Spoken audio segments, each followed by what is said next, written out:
Hello, welcome to my channel Christian Faith and Fiction. My name's Lou. Today I'm going to be doing the Christian Girl tag. This is a tag that just has some questions to do with your faith, different things that have inspired your faith, that sort of thing.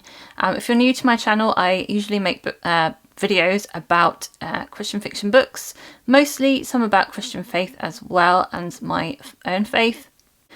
I have regular videos about the new Christian fiction books that are coming out, as well as the books that I've been reading recently.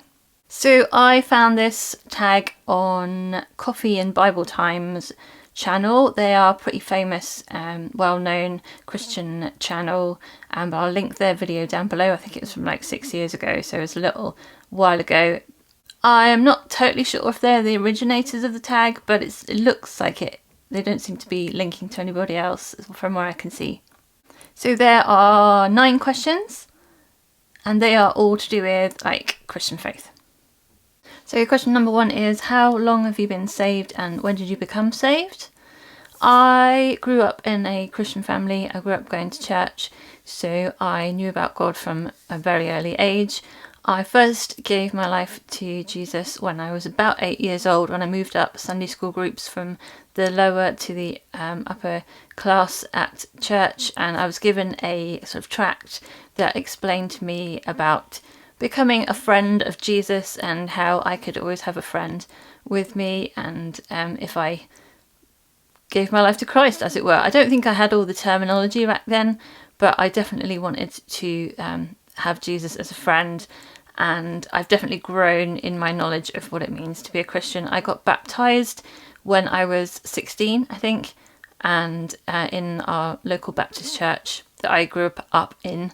I would have loved to have been baptised in the sea, but that wasn't going to happen, so it was in the baptistry there. That's when I made that sort of commitment to my whole life long serving God and loving Jesus.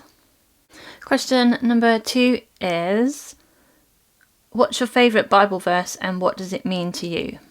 So this is my Bible that I've had since I was about 16, 17, and it's an NIV study Bible. The verse that really meant a lot to me during my teenage years was Isaiah 54 verse 10, though the mountains be shaken and the hills be removed, yet my unfailing love for you will not be shaken, nor my covenant of peace be removed, says the Lord who has compassion on you.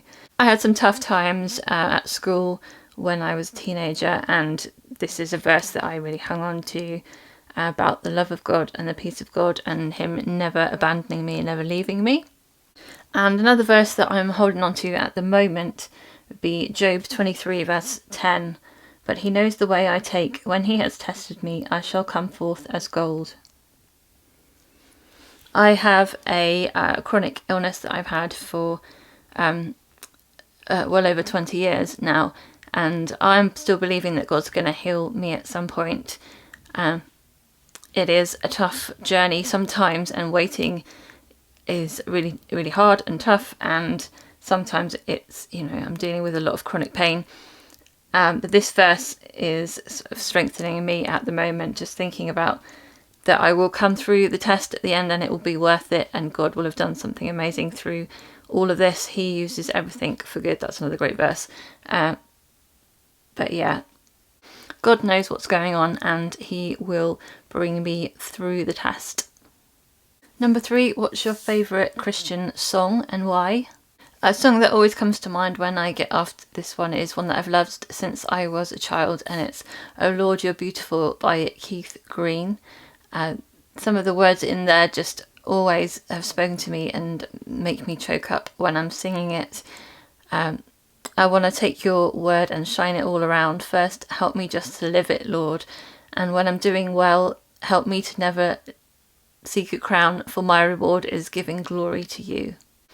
And that's something I really desire for my life, to put my own ego down and to just want to serve God and for his glory and not seek a crown, and also to share his word with the rest of the world as well, and to live it first. This is always a really good reminder to me. You've got to live it first before you can teach it. Number 4, what is your favourite Christian book? Well, I'm going to talk about Christian fiction books all the time. But in non-fiction, I tend to not read so many devotional books these days, but I do. I am working my way through a couple of commentaries, which I have always loved commentaries. That's just who I am. I mean, I did it for my degree as well. But these two series of commentaries, the New International Biblical Commentary and the Bible Speaks Today ones, whilst I don't agree with absolutely everything they write in it, I do feel like the writers are coming from a position of faith, and that they actually have a real faith, possibly even a charismatic faith, like myself. Number 5, what's your favourite thing about church? Obviously, meeting with God, but the people probably are the best things about church. Meeting with other Christians who are my great friends, and I've been in the same church for over 20 years, so many of them feel just like family to me. I love being able to meet with them when I can get there, when my health allows me to get there. Number 6, if you could meet Jesus right now, what would your first question or action be? Well, if I could meet Jesus right now, either he would have come again or I'd be in heaven. So I don't know if I'd have any questions at that point. I think I'd just, if I'm allowed to do this, I would run up and give him a hug. That would be the first thing I'd want to do. Just celebrate having made it and celebrate being with him, really. Number 7, the oddest place that you have ever prayed. The oddest place? I mean, I pray in all sorts of places all the time.